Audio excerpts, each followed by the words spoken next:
As many of you know, that Peter is not only almost a major sort of architect of the approach known as systemic coaching. He also created the 7-eyed model for supervision. He's been a tremendously powerful influence in coaching and mentoring all over the world, especially starting from Europe. He teaches in universities. He was just telling me that over this week, he has been in 5 different webinars and addressing different parts of the world, and has been traveling as well. And we are in discussion with him, and he has agreed in principle that he will come and do a 3-day program in India later next year.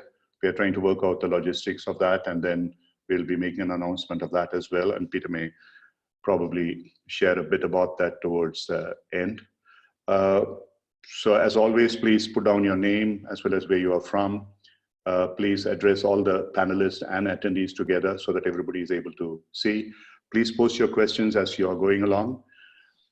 What we plan to do is at the end of roughly about half an hour, Peter would start taking questions, and again after another half an hour, so it may not be possible to stop every time to answer questions. So please put down whatever you have, and I will watch the chat space and I'll pass them along to Peter. Those he is not able to answer, please post them in the forum. We will also provide the link to Peter for the forum and try and see if we can visit it once in a while and then answer some questions. And we'll also be sharing the recorded video on YouTube for you.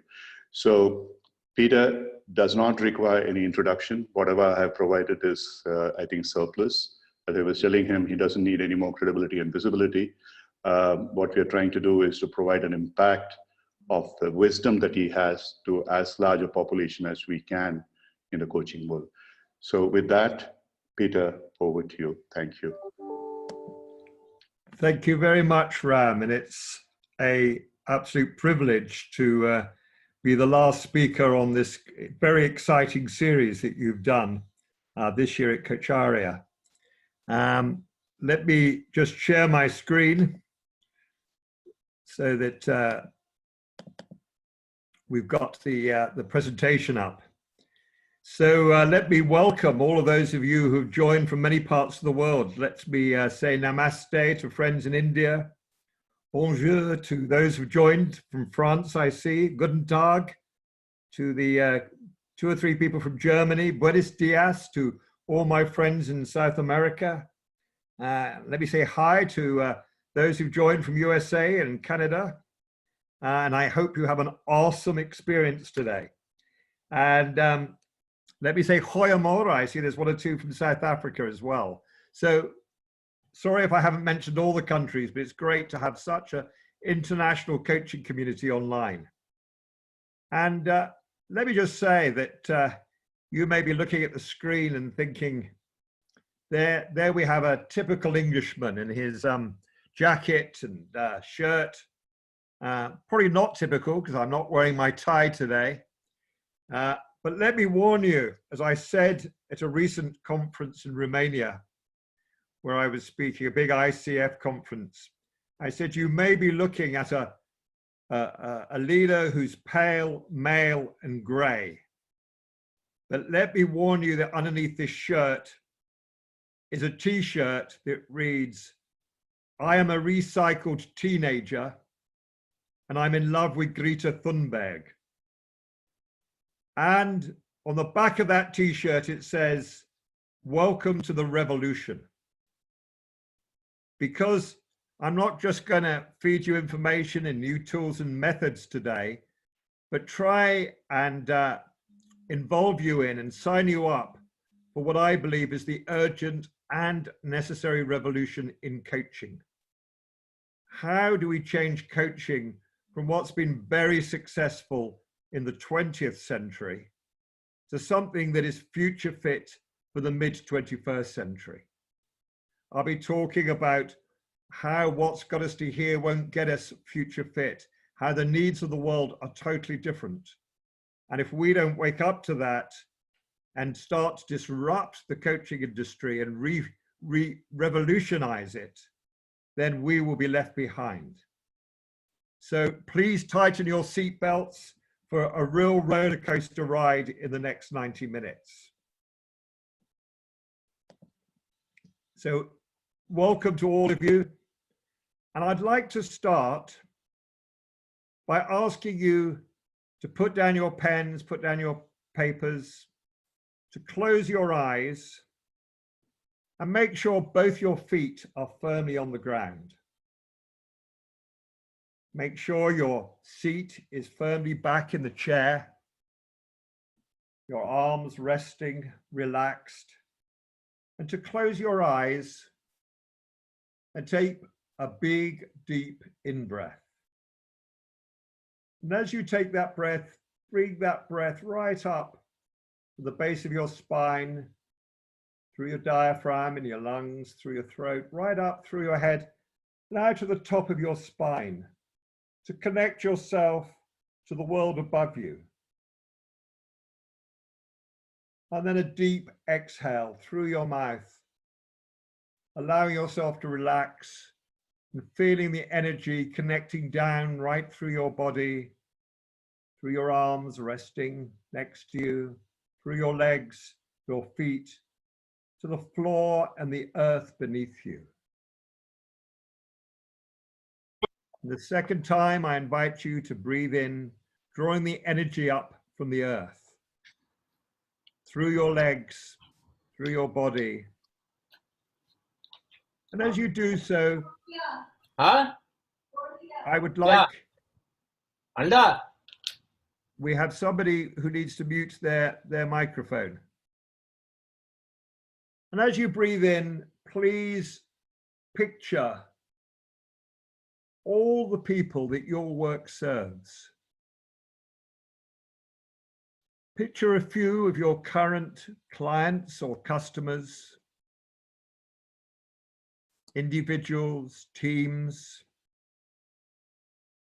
people who are colleagues. Picture some future clients and customers, people you'll be working with in the future. And then add to this montage or collage your clients' teams. And imagine the people they work with, their organization. Picture some of the businesses, organizations, governments, voluntary organizations that your clients work for. And then go slightly wider out and picture the stakeholders of those organizations, the organization's customers, employees, investors, partners. Picture the communities, the villages, the towns, the cities where these organizations operate. The economic worlds they support and are supported by. And then go even further out and picture the wider, more than human ecology. The ecological environment that supports and is supported by these organizations.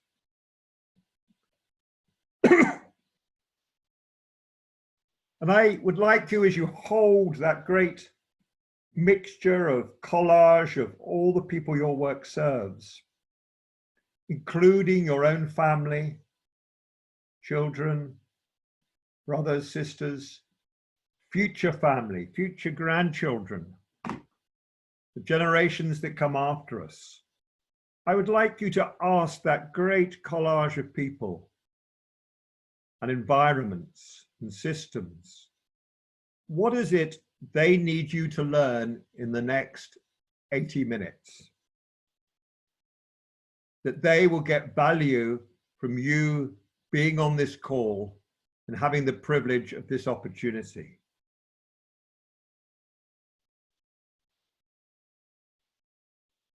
What is the question they would like you to ask while you're on this call? What is it they need you to learn that will make the biggest impact to the value you are creating for this wide ecosystem that your work serves.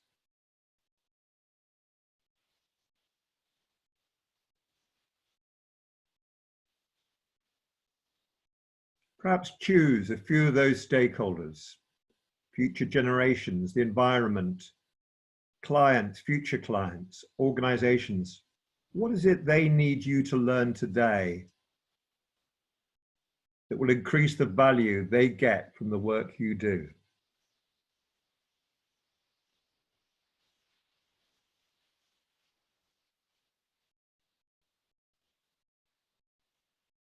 And when you're ready, open your eyes, and I invite you to put into the chat box some of the questions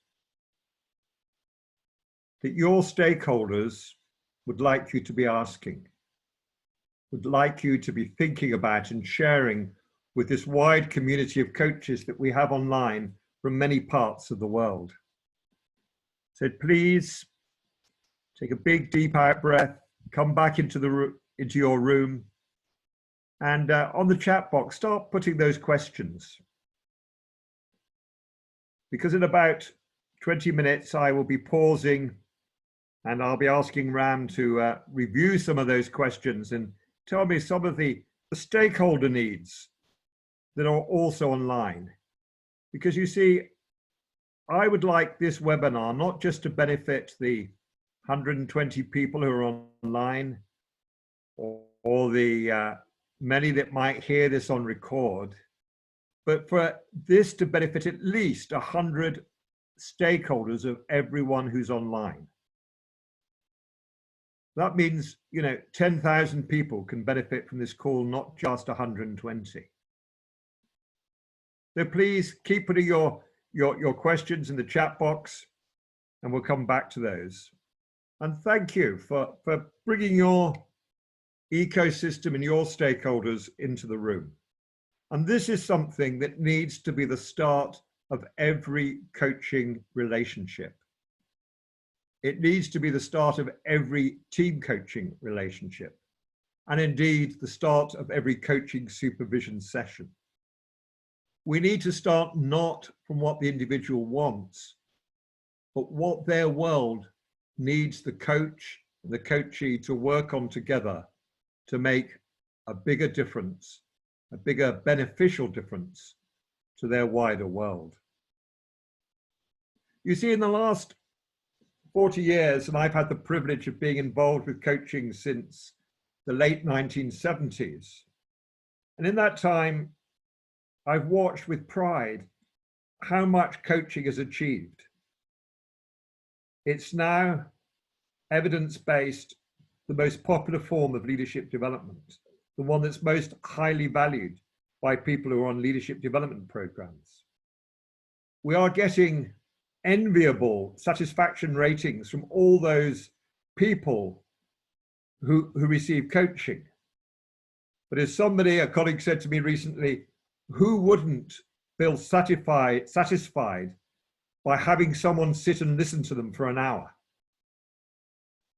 There is far less research to show that the coaching we do makes a difference in terms of outcomes, not just a really interesting conversation in personal development, but outcomes for the wider employees, organizations, and stakeholders. But we've also, in that time, we've taken management and leadership development out of the classroom, looking at growing people's IQ and looking at case studies of the past. And we've helped transform all that development into people having bespoke learning through coaching about their own development, about moving from IQ focused to relationship skills and EQ focused. And at the time when I was first a leader, I would often jokingly say that most of us managers and leaders had IQs that were 10 times greater than our EQs. And I think we've seen a big shift in that. In the last 10 years, I've worked in 50 different countries. And around the world, I see much greater relational skills and emotional skills in many managers and leaders than my generation had. However, today I'm going to argue that if the last 40 years was about moving from IQ to EQ, the next 20 years needs to be about moving from IQ to WeQ, or collaborative intelligence. Also in that time, we've seen the growth of internal coaching communities, managers learning coaching skills, the growth of coach supervision, raising the quality and the continuing learning of all coaches. And we've seen the growth of team coaching and systemic team coaching. So we've achieved a lot. Indeed, I used to also say when I was first in coaching, that coaching was a way of outsourcing difficult conversations, where if a manager didn't want to have a difficult conversation with one of their team, they would ring up HR. If HR didn't want to have that conversation, they would ring up an executive coach. And now I'm pleased to say we are re-insourcing those conversations. But now we need to ask, so what is it that very experienced coaches need to move on to? So let me quote probably the most well-known coach in the world right now, Marshall Goldsmith. What got you to here won't get you to there. I think that's true not only as individuals or as teams, but it's true for us as a profession. The next 20 years is going to need something radically different than the last 40. So let me share some of my wake-up calls. I'm going to share 3 of them that have helped me realize why a revolution is necessary. The first was early in 2009. I've been looking at what was going on with the banking crisis and what was going on with the economic crisis that we experienced late 2008, early 2009. And I was shocked to discover that Lehman Brothers in America, the Royal Bank of Scotland in the UK, Barclays, many of the leading banks that drove off the cliff had spent a fortune on executive coaching.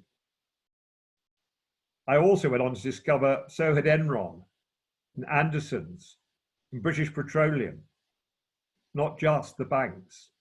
And that didn't stop them driving off the cliff into an organizational catastrophe.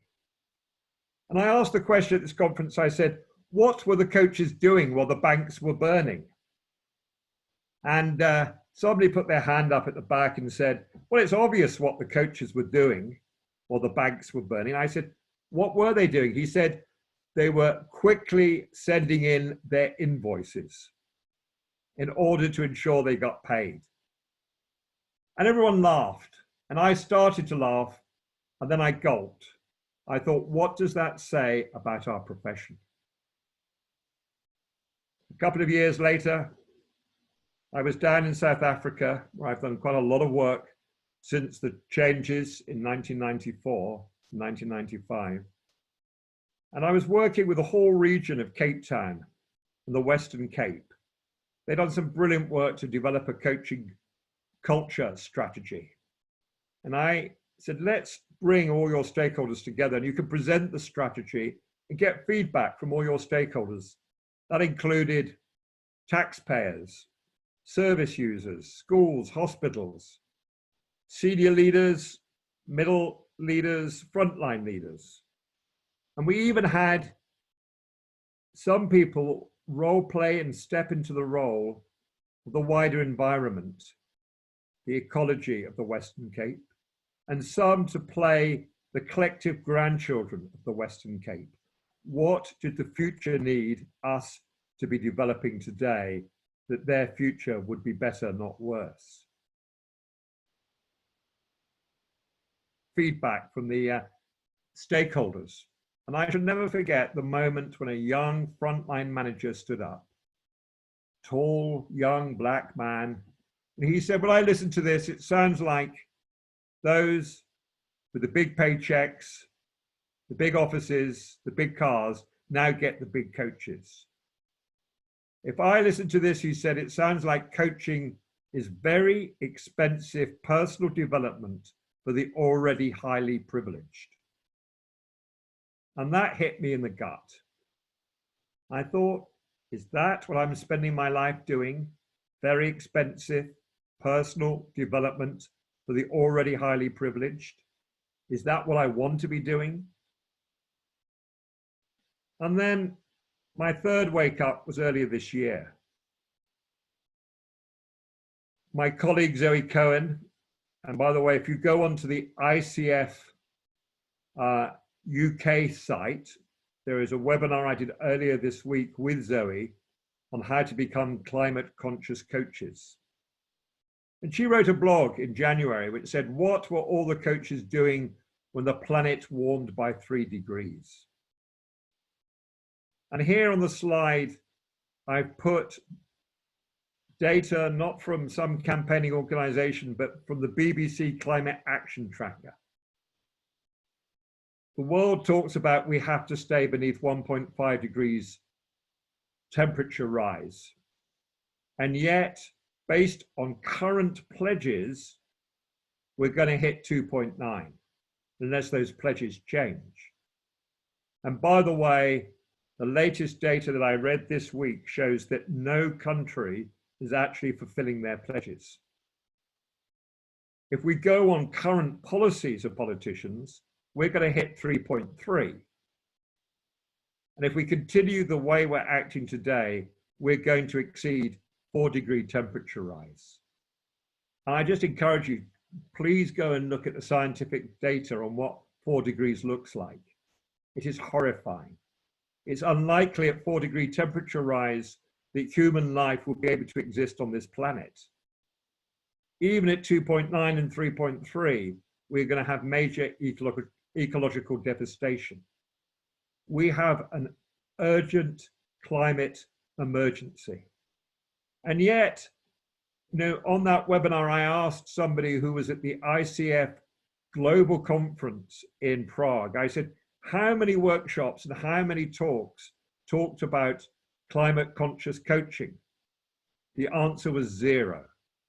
We as a profession are being willfully blind to the challenges that the world is facing. So I started to ask the question, how could coaching really change to provide real impact and beneficial impact beyond personal development for the already highly privileged?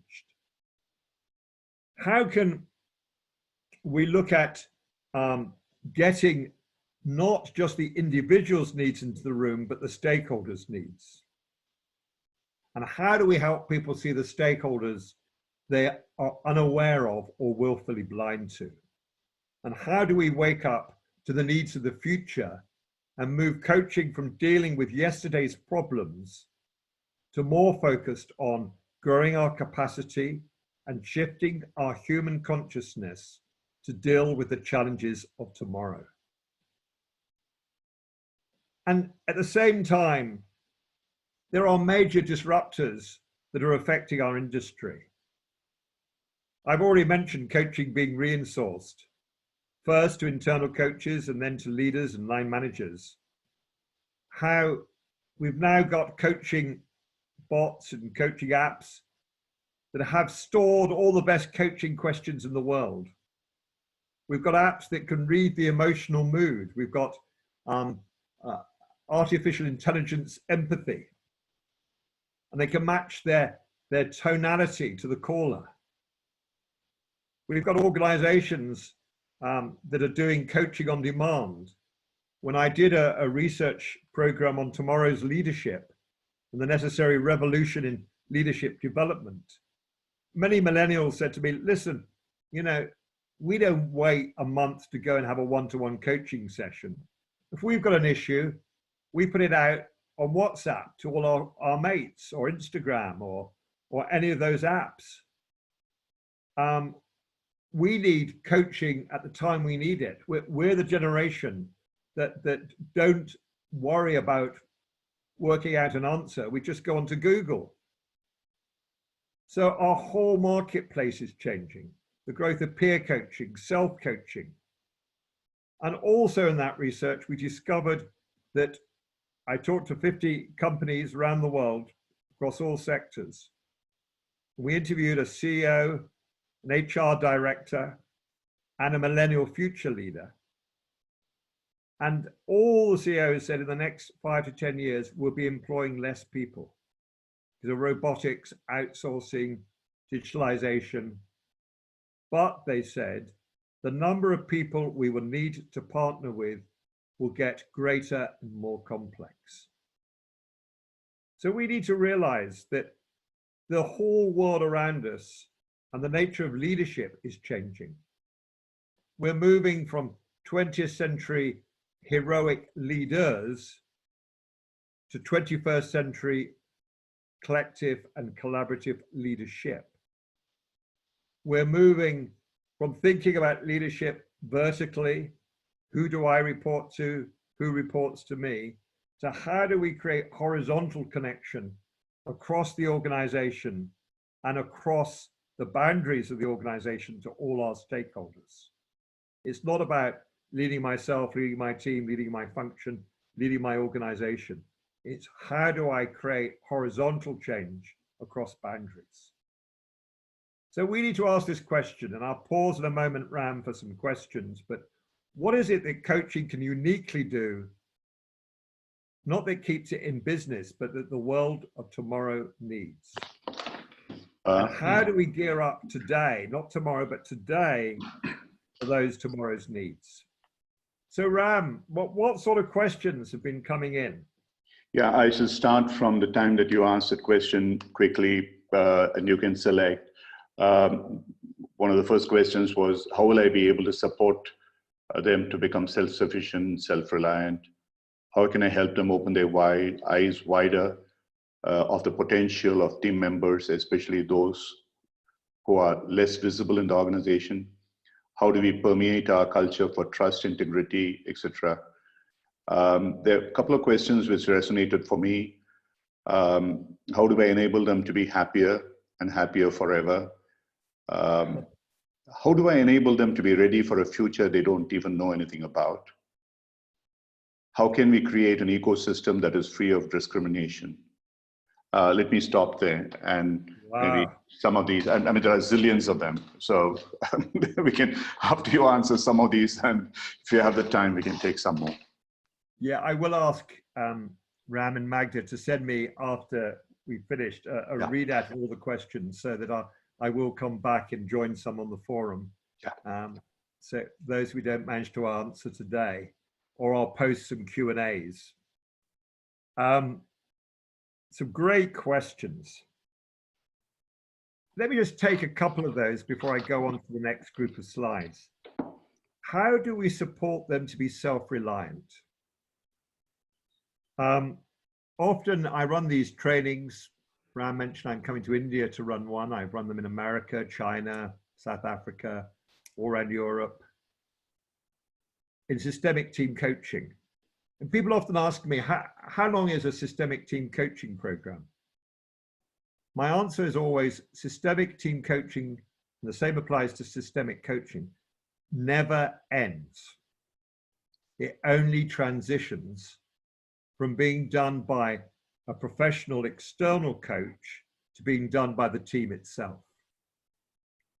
Therefore, one of the deliveries of every coaching program needs to be to leave the individual or the team we're coaching able to carry on coaching themselves effectively. Coaching never ends, it only transitions who's doing it. And I will be coming on to talk about how the coaching, even from the word go, is not just done by the coach. The other ones, I was very struck by, how do we leave everyone happier? There's a lovely phrase that my original psychodrama teacher taught me, 40 years ago plus. She said, a mother is as happy as her most unhappy child.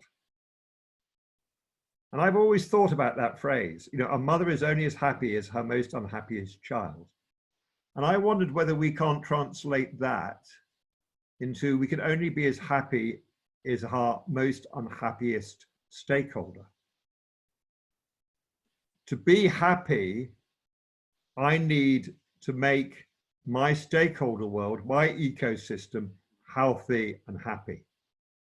You see, I think we've got caught in a very Western, egocentric, individualist culture where over the last 40 years, my generation has been trying to find the fastest individual escalator up the Maslow pyramid.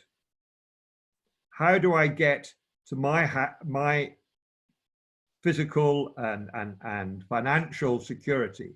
How do I get to be loved in light? How do I get to become self-actualized? We've seen this as an individual benefit journey, not as a collective journey. I can only be as happy as my most unhappiest stakeholder.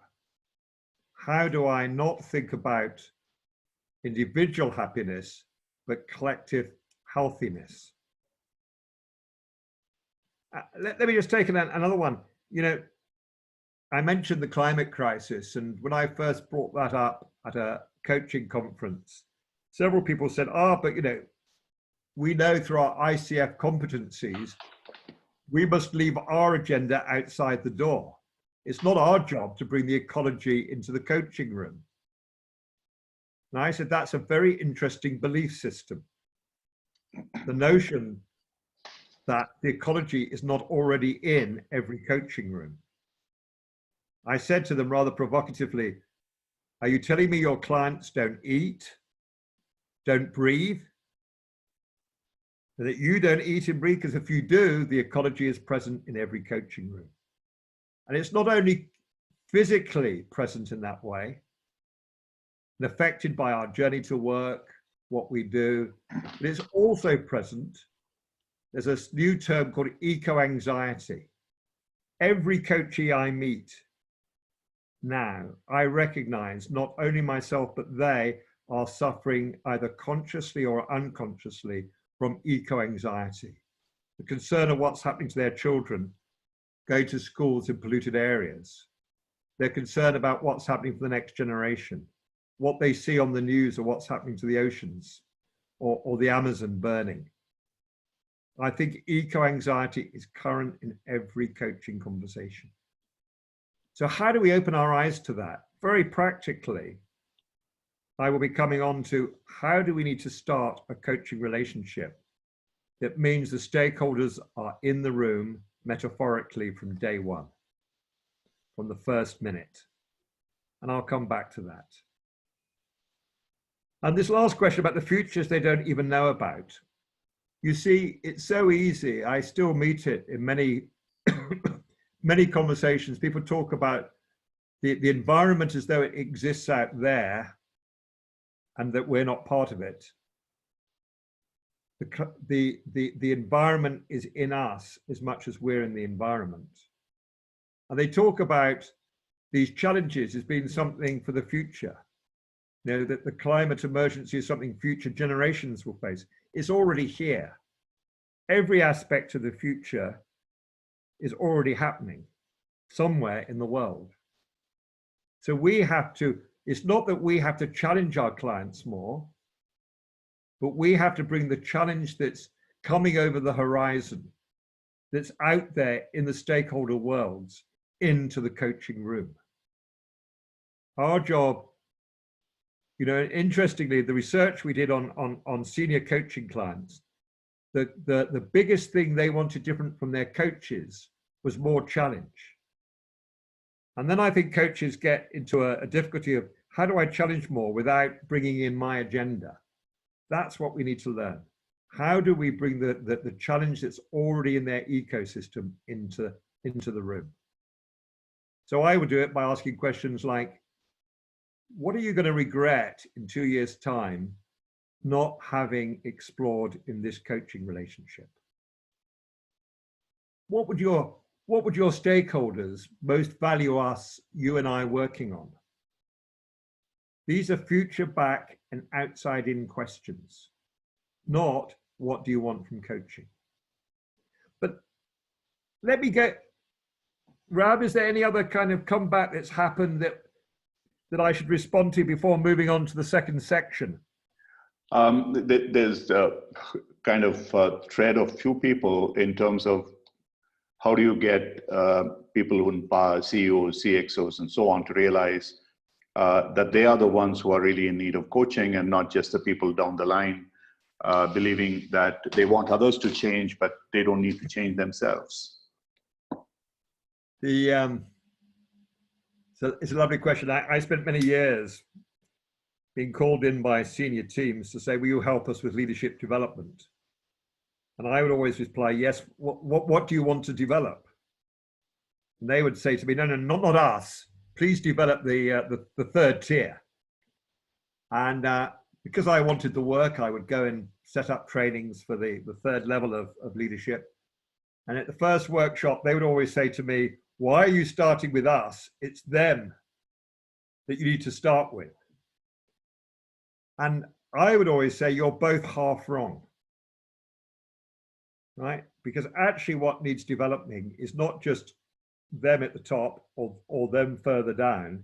It's how do we change the connection between them, the vertical connection and the horizontal connection. You see, when I did this research 2 years ago, right around the world, one CEO said to me, Peter, I've got lots of coaches who coach my people. I've got lots of consultants who consult to parts of my organizations, but that's not where the real challenges lie. He said, all my major challenges lie in the connections. And actually, what we're lacking is coaches who can coach the connections between them and them, between them and them. Yeah.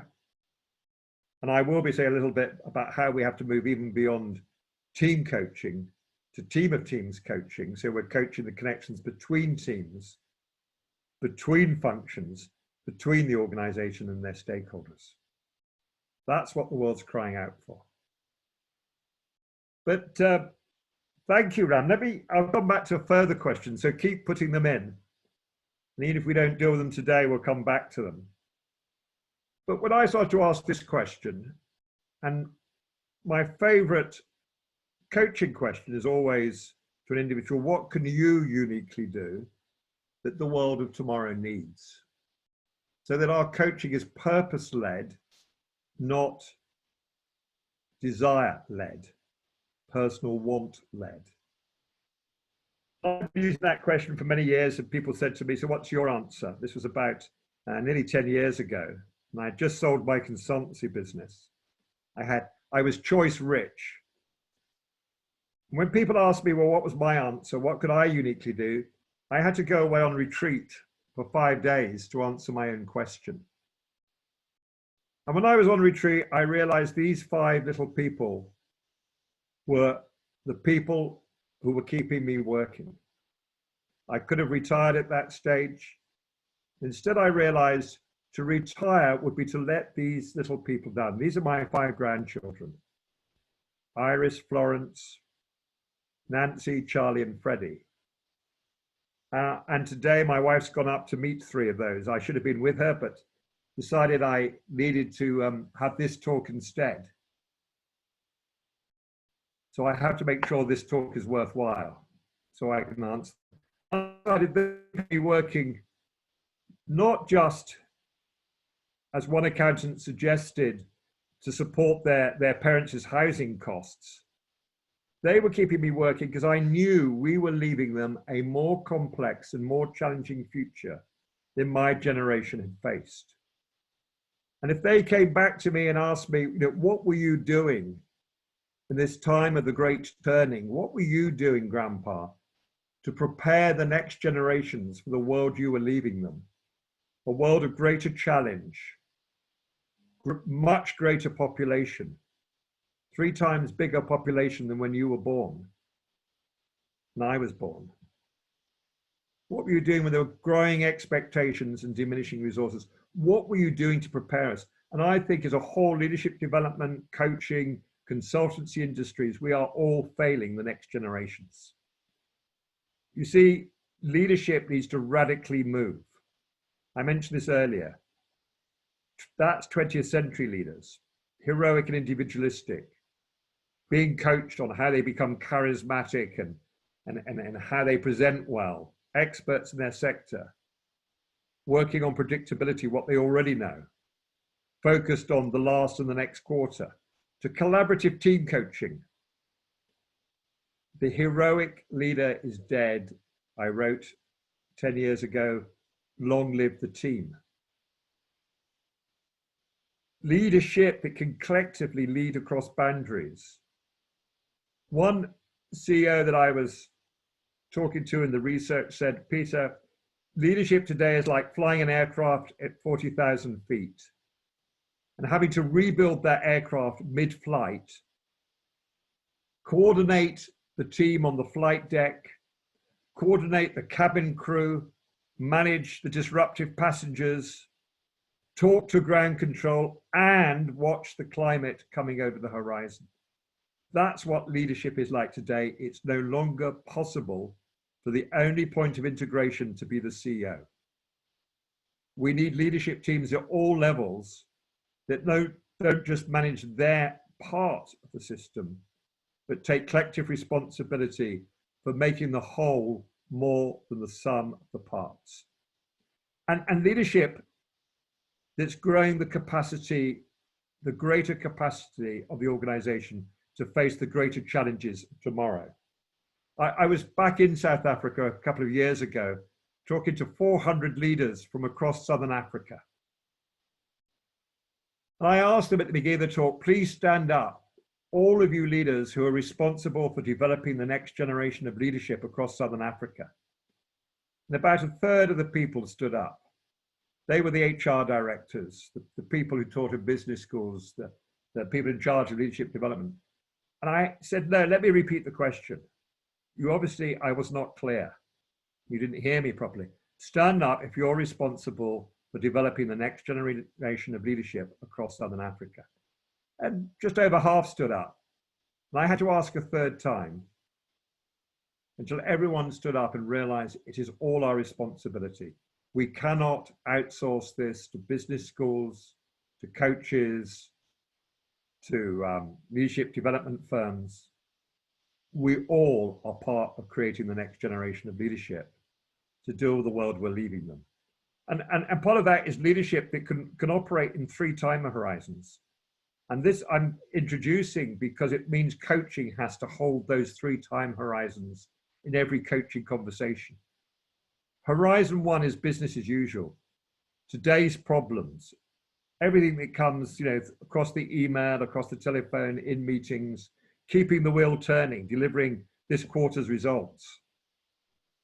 Horizon 2 is about how are we innovating and changing the processes for tomorrow. And Horizon 3 is what time are we spending on future foresight? Yeah, what's coming over the horizon? Where is the future already existing in the world that we need to wake up to? And you might think, each of you who are listening, what percentage of your coaching time is spent in each of those horizons? Horizon 1, fixing the problems of today or yesterday, changing the whole processes and engagement and innovating for tomorrow. And how much time is spent on future foresight? Bill Sharp, who wrote this lovely little book called 3 Horizons, argues we now need to change the order we're doing these in.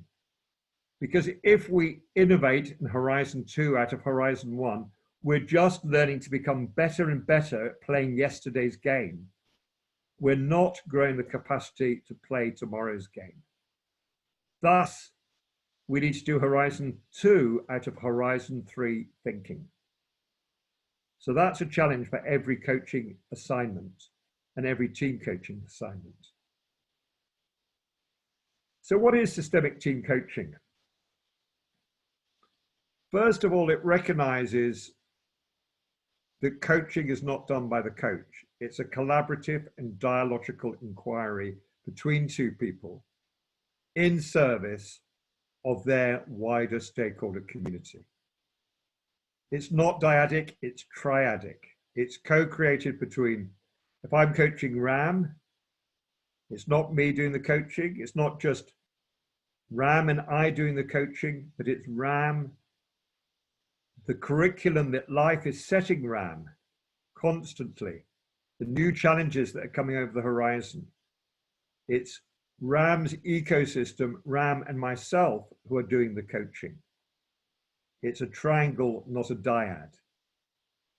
It's recognizing that there's no such thing as personal development or team development, because all development is relational between any system and its wider system that it's nested within. And that business systemic coaching and systemic coaching needs to be focusing on creating value, not just for the individual, not just for their team, not just for the organization, but the whole stakeholder world. As I said earlier, we need to realizing that we need to coach the connections, not just the people, to move from IQ, not only from IQ to EQ, but IQ to WeQ. And as I discovered when I was recently in Japan, always focus not on a win-win, right? But a win-win-win. Not just a win for the coachee, not just a win for their direct relationships, but a win for what that leader, their team, their colleagues need to create for the people their work serves. So I'm going to introduce 5 or 6 kind of very simple steps that I think we need in order to do this work. And by the way, if you go onto my website at Renewal Associates, there's an article I read about 3 years ago called Cracking the Shell. 7 things that you get taught on every coach training that you need to unlearn in order to work systemically. So part of our work is how do we shift our own consciousness in order to do systemic coaching rather than personal development. The first thing we have to unlearn, and as I go through these, please put in the chat box, which of these do you think you most need to unlearn? We're taught the client is the person opposite me. And I'm saying we have to unlearn that. No, the client is not the person opposite us. That's our coaching partner. The client is their stakeholder world. I need to consider only their agenda of what they want. No, we shouldn't be on the coachee's agenda or the coach's agenda. We should be on the agenda that life is presenting. I need to leave my experience outside the coaching room. I've always said, I've always had a problem with that because I've never discovered the place I meant to park my experience. I don't know how to take it out of me. Yeah, my experience is part of me. And I believe our clients need all of our skills and all of our experience. We shouldn't be on our agenda, but we should be bringing our experience to the party. The fourth one, we get really tied up with the notion that all interventions are questions. And I've discovered over 40 years that a lot of the best interventions, some of which are non-verbal, some of which are not questions, they're joining words. When people say, you know, I need to communicate better, I will say to, about. Some interventions are not questions, they're half sentence that we give our client to complete.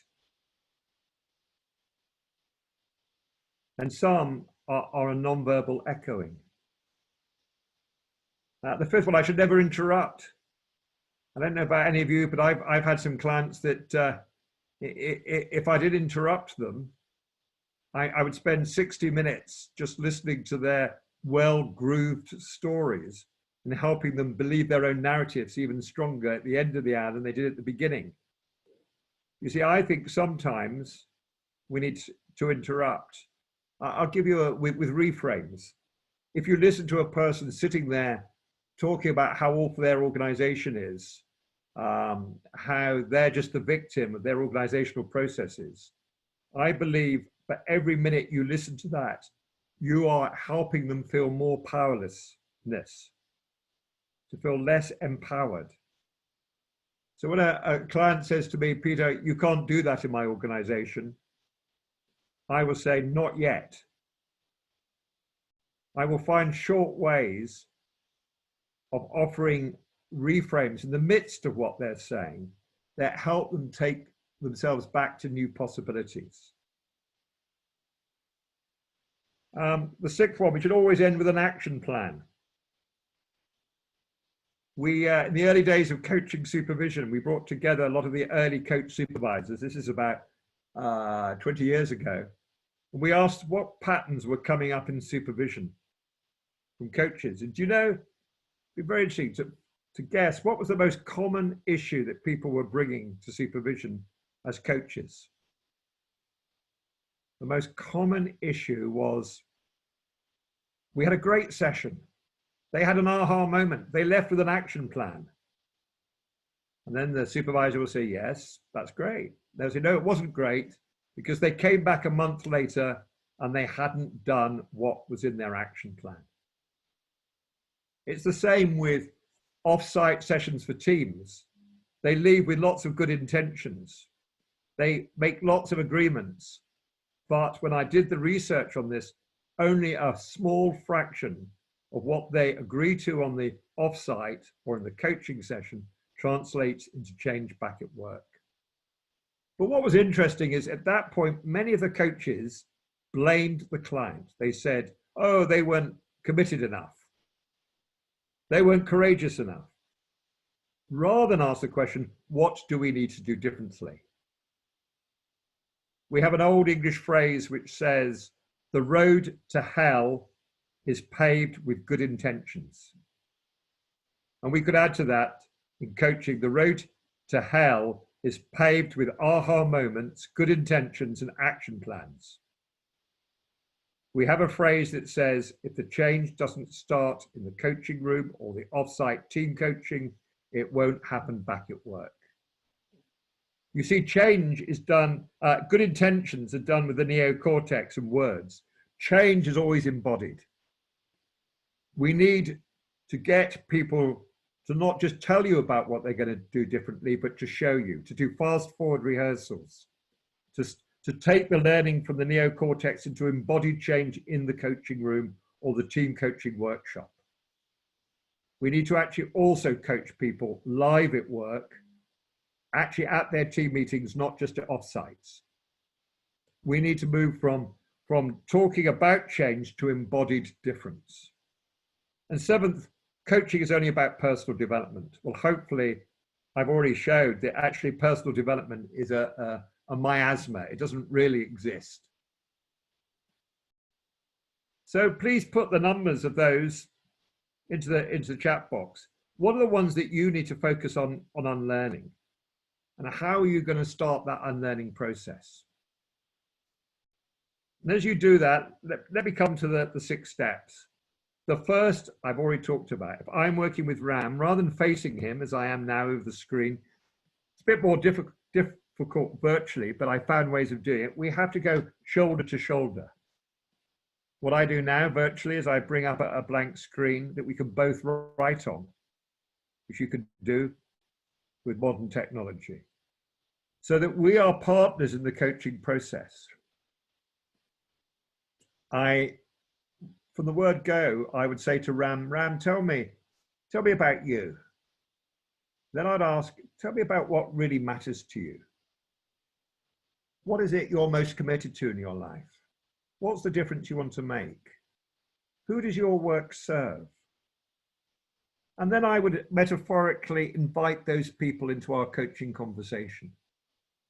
I'd say, Ram, if the people you work with in Coacharya, the people who listen in, if they were all in the room right now, your family, Ram, what is the work they would be suggesting that you and I need to do together, that they would get benefit from our coaching work? What is the work that they're needing that you can't do by yourself and I can't do for you, but together, if we focus on, we can make a difference to? So this way, right from the word go, we are starting in triangulation, not in seeing you as the customer and me as the supplier of coaching. You see, I used to, for many years, ask these rather dumb coaching questions. I would look Ram in the eye and say, what do you want from coaching, Ram? And you know, even the way I was asking was a pretty dumb way of asking, because if I look you in the eye, Ram, and say, what do you want from coaching? I do two things. First of all, I activate your left hemisphere neocortex, which is probably the least able part of you to respond. And secondly, Ram, I put you back into being at school, being asked a question by a teacher. And if you could open your mic, Ram, and can I just ask you, when you were asked a question when you were at school by a teacher, what happened? What response did you have when a teacher looked you in the eye and said, and asked you a question? Can you open your mic? Yes, Peter. You want me to answer that question? Yeah. What happened when you were at school and a teacher looked at you and asked you a question? Having been educated in India, maybe 6 years ago or more, that teacher, if I asked any question, probably would cane me and would tell me to sit down. And yeah, but what happened when they decided to ask you a question in front of the class? If rarely they did, but if they did ask me a question, very often I would get thrown out of the class because what I said would not quite agree with what they would have said. The answer. I was okay. Yeah.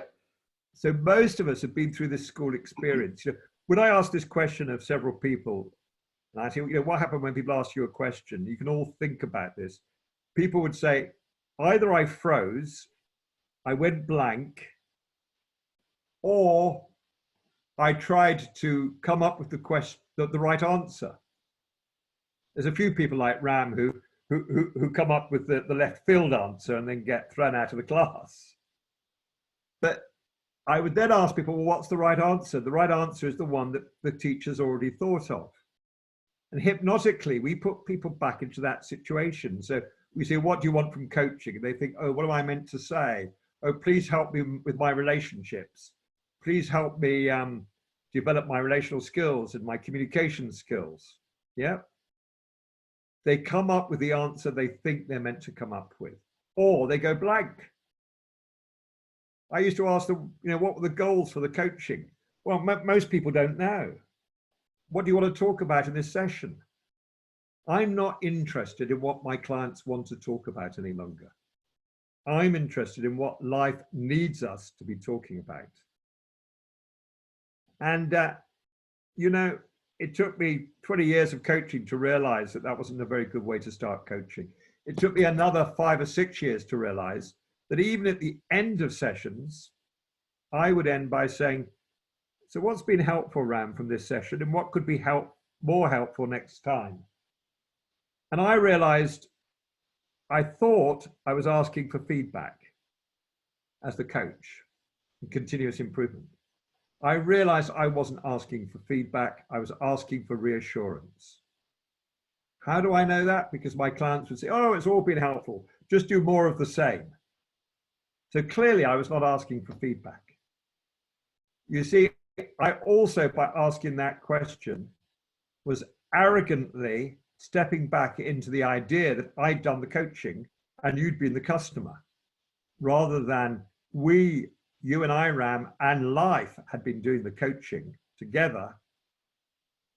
And a bit later on, I'll talk about how I've changed that ending. Because these are some of the things I would say now. Ram, tell me about you. What do you most care about? Who does your work serve? What would those people say is the work we need to do together in this coaching? I might also put in some others, like I mentioned earlier, what would you regret not having done in 2 years' time? What would you regret not having explored in this coaching together? What is life knocking on your door and asking you to step up to? These are all future back, outside in systemic questions. And I might say, who does your work serve? And then I might ask, and which stakeholders are you not noticing in your life right now? I might also ask, and even bring in some of the stakeholders that are clearly part of your life, like what about your future clients? What about the wider communities where you live? What about the more than human environment? If they were in the room, your environment was in the room, what's the work they would need us to do together? So I'm not bringing in my agenda, but I'm helping you see the stakeholders that you may be either unaware of or willfully blind to. Some people know I have this concept of the 13th fairy. And every organization I've worked with has a 13th fairy. It comes from the story of the Brothers Grimm, Sleeping Beauty, who, because the 13th fairy was not invited to the christening party, became the one that caused the problems. Every organization has the stakeholder they're not noticing is important. And it's that stakeholder that will come to bite them in the bum, or, as happened in the story, prick them in the thumb. I give the example often of British Petroleum did not realize that fishermen on the east coast of America were an incredibly important stakeholder into the Gulf oil disaster. And then those fishermen nearly brought the largest UK capitalized company into administration through political campaigns, through the fact that their whole industry had been ruined, through massive fines, political action. So be aware of the stakeholder you're not bringing into the coaching room. And then I end now, not by saying, Ram, please tell me what's been helpful, what could be more helpful, going back into supplier mentality, but bringing 2 or 3 of the stakeholders you've introduced and saying, look, Ram, if your family was in the room, if your future Coacharya trainees were in the room, what would they have valued about the work you and I have done together in this hour? And what would their challenge be to us? What would they ask us to be doing differently as we continue the coaching? So the stakeholder's voice is always with us in the work. And then the second thing I think we need to do is we need to listen systemically. We need to not only listen to the client and their story, and remember it is just their story, but we need to listen empathically to their story and their nonverbal harmonics, to listen with our body, not just with our ears in our neocortex. We also need to be able to go onto the balcony and watch what's going on live, not about them just talking about their relationships out there, but what's happening in our relationship here. We also need to very carefully have wide-angled empathy, not just personal empathy.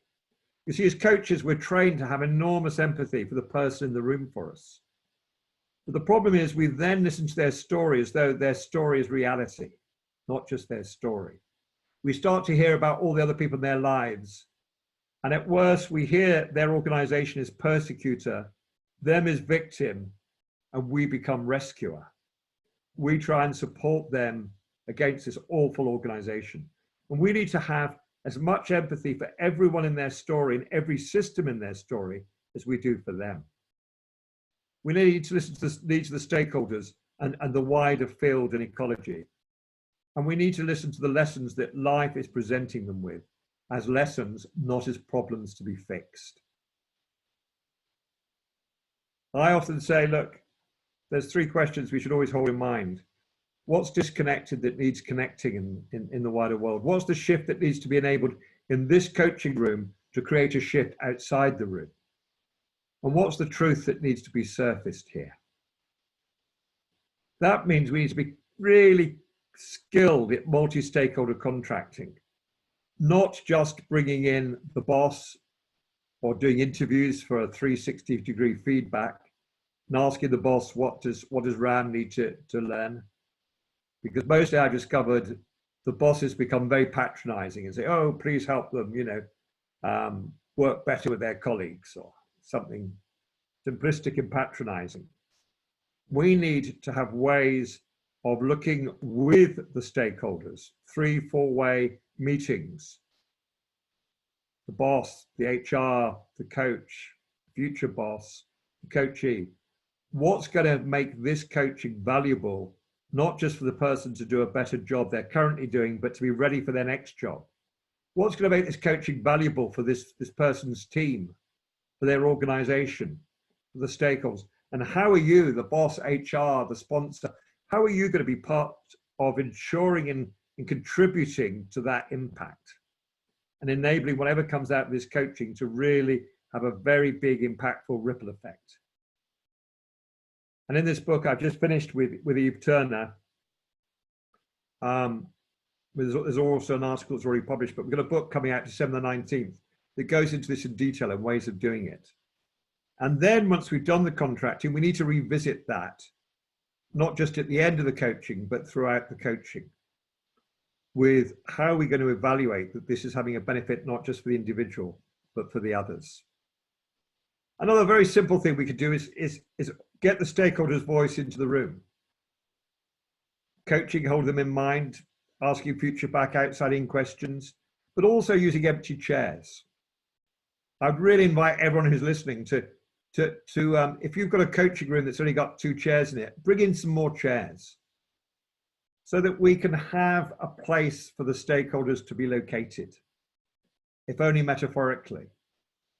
You know, one of the simple things I do with boards and executive teams I work with, and you can do this with your teams, is I bring in empty chairs, and one says our customers, one says our employees, one says our investors, one says the environment, and one says our future generations. And if there's a really big issue of strategy in the boardroom, I say, all right, get out of your chairs and go and sit in those chairs and comment on the conversation you've just heard from the shoes and the voice of that stakeholder. Let's have multiple chairs, even in the individual coaching room. And what also is important, that we have fast forward rehearsals. We don't just talk about the change, we start to enact it. So if I've got those chairs in the room, I might say, look, you've told me you need to have a different conversation with your CEO. So let's imagine it's already next Tuesday, it's already 4 o'clock. Show me how you're going to start that conversation. Put them on the chair and let's rehearse that. And then I'll give you some direct feedback as if you like, the coaching, the live coaching coach, not coaching in the club room, but coaching on the pitch. The 5th thing I'd encourage us all to do, and there's a whole chapter in our new book on this, is to be not only ecologically conscious and aware coaches, but eco-engaged in our coaching. So in that very opening of our first chemistry session, to ask, how is this coaching going to affect not just your organization, your stakeholders, but the wider ecological environment? And how does that need to be present in our work together? How do we make sure that we've got openings to the wider environment in our coaching rooms, the view from the window, objects, flowers? How do we more bring the presence of the environment, not just for us to focus on, but as a resource for our work? How do we, and we give lots of examples in the book of moving from just coaching in airless offices to coaching walking alongside our clients, our coachees, and using the environment as part of the coaching resource, as well as something we awaken them to. So now every year I run advanced coaching retreats here in Bath, and I'm very fortunate to look out across beautiful countryside and have a woodland. And I train people to walk in pairs side by side and to use the trees, to use the 3 horizons in terms of what's right in front of them. How is the path opening up? Is horizon 2, and what do they see on the horizon 3? To use the natural resources as part of our coaching process, to ask the ecology to do the coaching and not just be a recipient of coaching. We give examples of using animals and other living beings, equine assisted, even elephant assisted coaching. But also it means we have to do our own work. we have to go through this process and then help our clients go through from ecological denial through the grief, pain, and trauma of realizing what we as a species are doing to ourselves and the wider ecosystem. The 50% of animal species that have gone extinct in the last century, the environments that have no longer become habitable or sustainable. Then we have to work through how that often leads to anger and blame, blaming someone else, blaming another country, another president, another politicians, to then re-owning that and going through our own guilt and shame that gets brought up when we realize that we're all responsible. So then it's only then can we start to take personal responsibility and see, yes, if I don't see that I'm part of the causation, I can't fully be part of realizing I'm part of the solution and way forward. And then finding new ways of bringing that wider environment into all the work we do.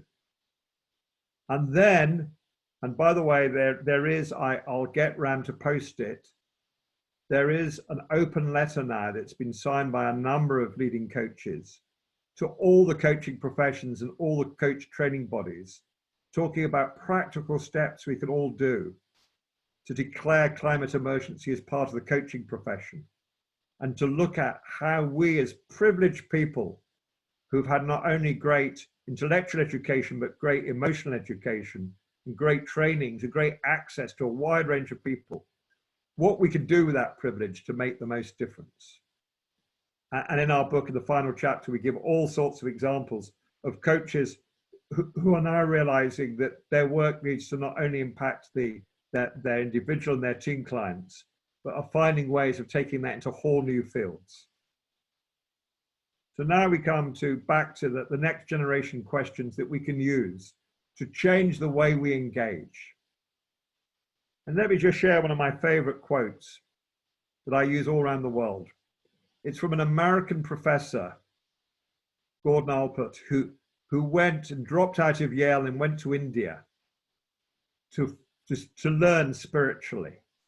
And he studied with many, many great spiritual teachers, Buddhist, Hindu, Sikh. One of his great teachers was a great Sikh guru. And he became a spiritual teacher himself called Ram Dass. And when he came back to the West, he said, it's amazing how many of us sign up at the School of Life and then spend our lives complaining about the curriculum. We have all signed up at the School of Life. Life is constantly throwing up new curriculum for us, but we're often resisting it. So how do we make our coaching be assisted by the curriculum that life is presenting, not the problems we want to fix? And I've added to that sentence of Ram Dass rather arrogantly. I said, the generous thing about life, Ram, is that in life there are endless re-examinations. What we fail to learn in one role or with one team, we can guarantee that life will give us a new opportunity in the next role and the next team. What we fail to learn in one marriage, after a very expensive divorce, life will give us the same examination in the next marriage. So our job is not to be on their agenda or our agenda, but the agenda that life is generously providing for us. So let me come back after that impassioned revolutionary plea, Ram, to what are the questions and comments that are coming in? Yeah, before we go to the questions, I would request Magda to send you the entire chat because there are a few of them. I want to say a couple of things, Peter. One is to tell the audience a little bit about the Peter that I met. And also, it's been an awe-inspiring speech, the delivery. There are quite a few things about comments about ICF. If we were to ask the kind of questions that Peter said to ask, would we get our credentials? Actually, it's a bit funny. Yes, at the levels of, let's say, the PCC markers and so on in ICF and EMCC, whatever the competencies are, it serves a purpose in terms of instilling in us certain competency framework, and we learn that. But truly, at the mastery level, whether it's ICF or EMCC, allows you to break out into much larger space. And there, whatever you said, those questions can still be addressed, and those are enormously meaningful. The couple of points that you made about the WeQ, how do we relate to not just the IQ, the other, as well as, and the point that you made about the relationship and addressing the space between us, between one and the other, and the larger space of the system. I think unbelievable. I think it's going to take us a long time for many of us to digest what it is. But what I really would request you is, in the about 10 odd minutes left, and I just want to say a couple of words more. Maybe one experience that stands out for you as a case where you have been able to make this huge difference. But what I would like to say to the audience is that Peter I met, I took a train from London to Bath, where Peter lives in his, 300 acres estate, organic farm as far as eyes can see, and it's got an Enneagram garden in it. And he has people from all over the world at the time. And I went there was someone from Spain, someone from Israel, someone else who had come there to intern with him, like he said, walking. But they were also there, working there for him to weed the garden, plant the seeds, and also probably collect the fruits and so on and so forth. The life that he leads is a very great example of what he's talking about here. And of course, I met his wife, and he has this huge library. And as I was going through it, I found a huge collection of Hindu, Buddhist, Sufism. And I learned that he was tutored, mentored, probably kind of a guru, of the grandson of a great Sufi master whose tomb is in Nizamuddin in New Delhi. And that is something that he comes very often to, many of these things. And so that's one of the reasons why we really want to get him to India and have him do a program next year. And I hope many of you would be able to attend that. And he cooked me this fabulous dinner. He did it himself. It was, if I remember right, a salmon and wine. And so we had an amazing dinner, and he dropped me back to the station. So it was unbelievable to someone he really didn't know too much about before, the kindness that he showed, the hospitality. And that radiated from this person. And that's what I see radiating here in a very, very systemic way to all of us in terms of how we can grow and how we can help coaching grow.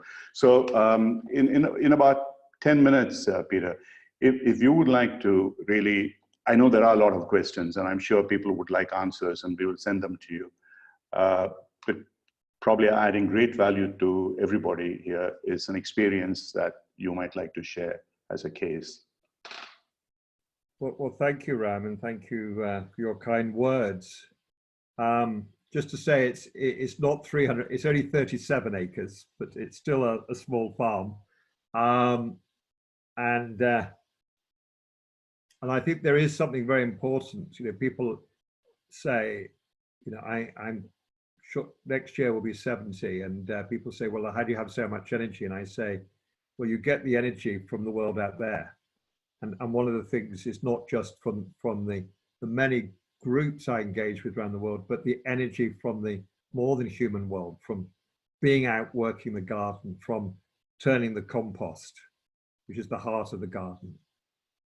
And how do we, I wrote a chapter for a book last year, which was all about how do we work and do this work from source rather than from effort? How do we not do it from, you know, our toolkit, from our neocortex, but how do we work from source and realizing we're not doing the coaching? It's not just us in the coachee, it's not just us and the agenda and the coachee. Actually, we are being resourced by life that is doing the coaching through us and with us. So I just wanted to mention that. And you ask about experiences, you know, there are a number that I share in the book.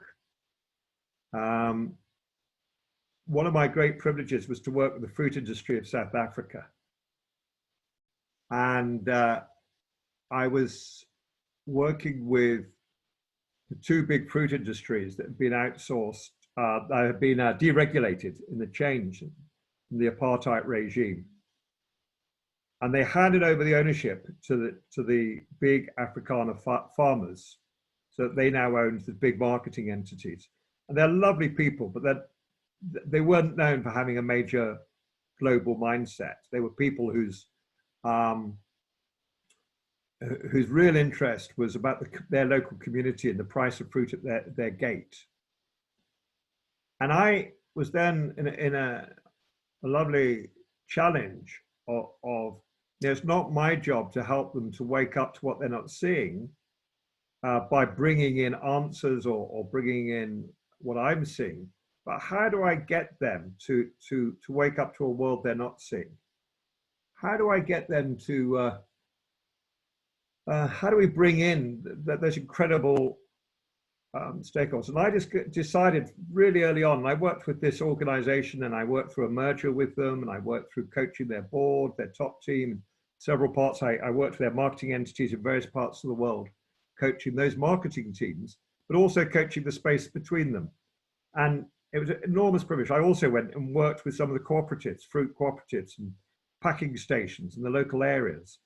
And I worked with the organization, coaching the relationship between them and the major supermarkets. Because now it was owned by the farmers, but the real power was with the retailers. And how did we work right across that whole value chain? And one of the most moving times was we did a board. The second time I coached the board, we did it in Cape Town. And we took the board members and their wives to Robben Island. And I traveled around Robben Island, been taken around by an ex-prisoner. And many of these board members had been part of the Broederbond, had been sons and daughters of apartheid leaders. And suddenly this whole emotional experience of going around Robben Island and hearing from an ex-prisoner was deeply eye-opening and traumatic. And I was up to about 3 a.m. just dealing with the emotions that had brought up for them. And that was a privilege. Before we went on that visit, the wives and the husbands had both filled in transcultural literacy questionnaires and given each other feedback. So I got many stories from that work. But what was really important was right from the word go, I wasn't asking who's my clients in this organization. I was asking, who does this organization serve? Well, actually who they serve is the 2.5 million people who are economically dependent in South Africa on the fruit industry. Who they serve is the retailers around the world and the people who consume the fruit. Who they serve is rural sustainability. And because I was focused on that, and because I made that clear to the CEOs of the two organizations and one of the merged organization, to the chairman, to the board, I was in partnership with them. I could be very, very challenging because they knew I wasn't challenging because I somehow had the answers or knew better. I was challenging because we were to shoulder, neither of us knowing how to deal with these challenges, but both knowing that we were in service of South Africa sustaining rural sustainability. So by having that bigger stakeholder constantly in the room, it made our work far more radical, far more transformative. So I hope that gives a sense. I know that's on a very, very large scale. I'll tell, if we just got time, I'll tell a very different story. I was working with a very large financial company. I was supporting the top team, coaching the top team as a team to lead a massive cultural transformation. They were going through a major change in how they were operating as a company. And I was rung up by somebody saying, look, Peter, the whole culture change has been blown out of the water by the CEO. And I said, how? He said, well, he's come out of his office. He had a temporary PA because the other one was off sick. This temporary one was pregnant. She fell asleep at her desk and he shouted and swore at her And that story has gone right around the organization and is so against the values that we as a top team came up with. Nobody has any trust in this culture change. And they said, you need to sort it out. So a good coaching style, I played it back to them and I said to the two people who rang me up, no, it's your responsibility. You need to, you need to take some team responsibility and challenge your team leader. And they said, look, Peter, it may be your biggest project on the line, but this is our career on the line. We need your help.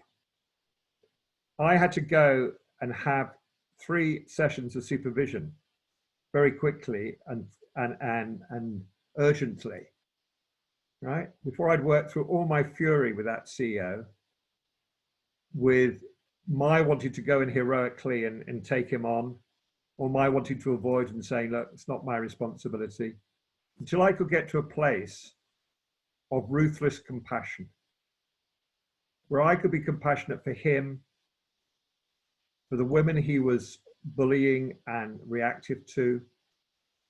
I could be compassionate for the wider organization, compassionate for the members of his team who were finding it difficult to stand up to him, and wasn't coming. I noticed that my first reaction was, how dare you wreck my culture change program? I thought, well, now that's interesting, Peter. And I caught my own, this isn't the transformation we're doing together for your stakeholders, this is something I'm doing. I had to work through all of that before I could go in, because I knew unless I entered that room, compassionate for all those parties, but absolute clarity that we need to address this, but with not from a critical judgmental place, we couldn't do it. I had to do it in the first sentence. I had to go in and say from my heart, but with absolute clarity. And I was shaking as I went in, right? Very large company, international. I said, look, I'll change his name, George. Before we leave here today, you and I together need to address how your reputation for misogyny is spiraling and growing exponentially around this organization. And we need to sort that for the sake of you, your team, the organization, and the work we're all doing together for your stakeholders. And then I had to take a big pause as I watched him get red and his jaw clenched and everything. Before we finished, I discovered that he had a very sick wife who was in hospital and he'd told none of his colleagues about. He had been sent to boarding school when he was 7 because he had a very sick mother. So the whole area of women and illness was such an overwhelming issue for him that he'd never dealt with. That was causing major issues for the organization. And we never called it coaching, but 2 weeks after that day, he came up to me and said, do you think you and I could sit down every 2 or 3 weeks and just sort out what we need to address? And he rang me one day and said, look, I need to have an urgent conversation with you. I was with another client. The lunch break, I got back to him. He said, listen, I think I've just turned down a very good woman out of my own reactivity. And I just need to talk it through with you before I just stay with that decision or reverse it. And I've just felt so privileged. Yeah. But the real work was the work I had to do before I went in the room. And that is the spiritual practice we all have to do, which is how do we have wide-angled empathy and ruthless compassion. So let me just offer something for people to take away around that. I'm going to ask you, wide-angled empathy is a lifetime's work. What we're doing is spiritual work.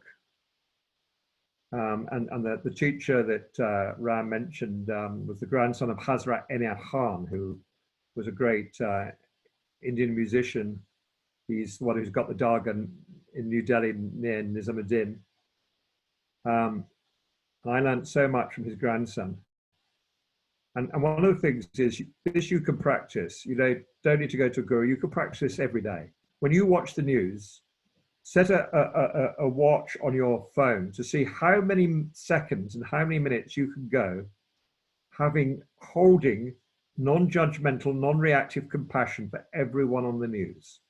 Not just every individual, yes, including him, yeah, including her and them, every single person, but every organization, every system, every more than human environmental part. How can you hold the compassion without getting overwhelmed, without becoming heroic or reactive? You know, the best I've ever done is 5 minutes, 20 seconds, but I still practice regularly. If you manage to do more than that, please send me an email and tell me what you're doing that I can learn from, because we all need to be able to do that to become the coaches that the world out there is crying out for. We all need to raise our game. And please remember, when you're doing it, it's not just my grandchildren, those 5 little people I showed you, it's all our grandchildren that are relying on us to step up and join the revolution to provide the next generation of the coaching that's needed. Let me just tell you, we are planning that, and you can contact Ram to come to India the week, I think, of April the 13th, getting April the 13th, on my way back from China to reduce my my carbon debt before I have to plant even more trees. And if you want to, you're welcome to contact me. Join me on LinkedIn. I do regular blogs. And those are some of my books, including two new ones. So what I haven't got up there, I should put up there, Ram, for India, is The Wise Fool's Guide to Leadership, which for those of you in India know, it's full of Nasreddin stories. The Hoja Nasreddin, the wise fool becoming an executive coach. So I hope my wise foolishness has been helpful to you today. Thank you for joining and thank you for your questions. And sorry we don't have longer.